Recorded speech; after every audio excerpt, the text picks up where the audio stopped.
Les galères continuent pour Ousmane Dembélé au FC Barcelone. Restez branchés, on en parle tout de suite. Salut les amoureux du ballon rond, on se retrouve pour les derniers JT Foot Mercato de la semaine.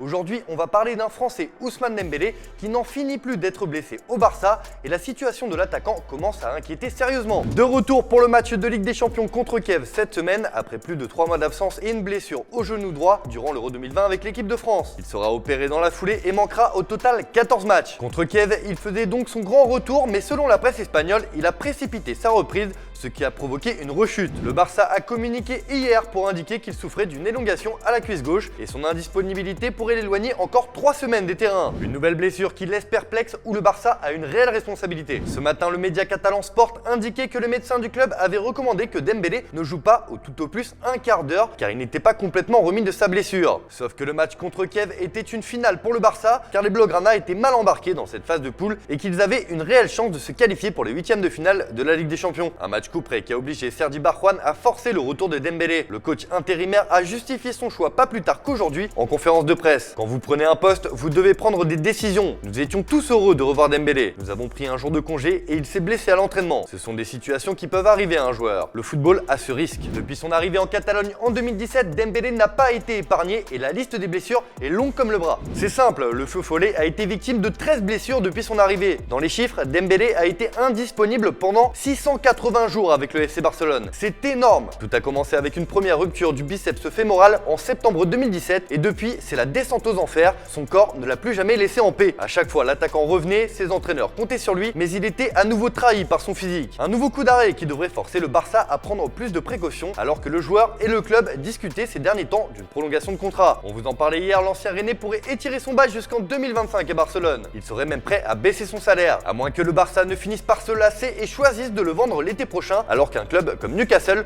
serait intéressé par son profil. L'actualité d'Ousmane Dembélé nous amène à la question du jour les amis. Est-ce que le Français arrivera-t-il à devenir un joueur majeur du Barça? Comme d'habitude, dites-nous tout dans les commentaires et on en sélectionnera quelques-uns lundi. D'ailleurs, hier, on vous demandait si vous compreniez la décision de Didier Deschamps de ne pas rappeler Olivier Giroud en équipe de France. Eh bien, si vous êtes mitigé, vous êtes tout de même beaucoup à ne pas comprendre et souhaiter le retour de Giroud avec les Bleus.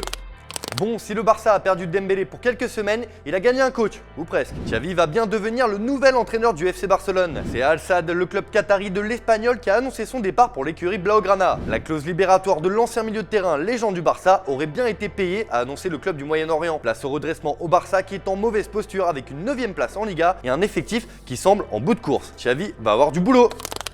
Un autre Français a fait parler de lui hier, c'est Nabil Fekir, mais pas pour les bonnes raisons. Plutôt bon dans le jeu, l'ancien Lyonnais a complètement craqué dans les dernières minutes du match contre le Bayer Leverkusen. Le champion du monde a perdu ses nerfs en prenant par la gorge un joueur adverse, Kerem Demirbay. S'en est suivi un attroupement sur le terrain et un carton rouge pour les deux joueurs. Bref, c'était une sale soirée pour Fekir qui devrait écoper de plusieurs matchs de suspension.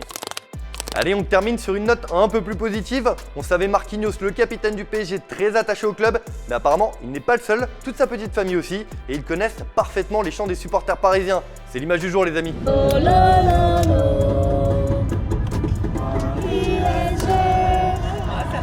Tous ensemble on chantera.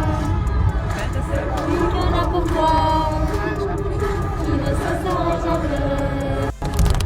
Voilà, c'est tout pour aujourd'hui. Merci de nous avoir suivis. Comme d'hab, si ça vous a plu, on s'abonne et on se retrouve lundi pour un nouveau JT Foot Mercato. Bon week-end à tous.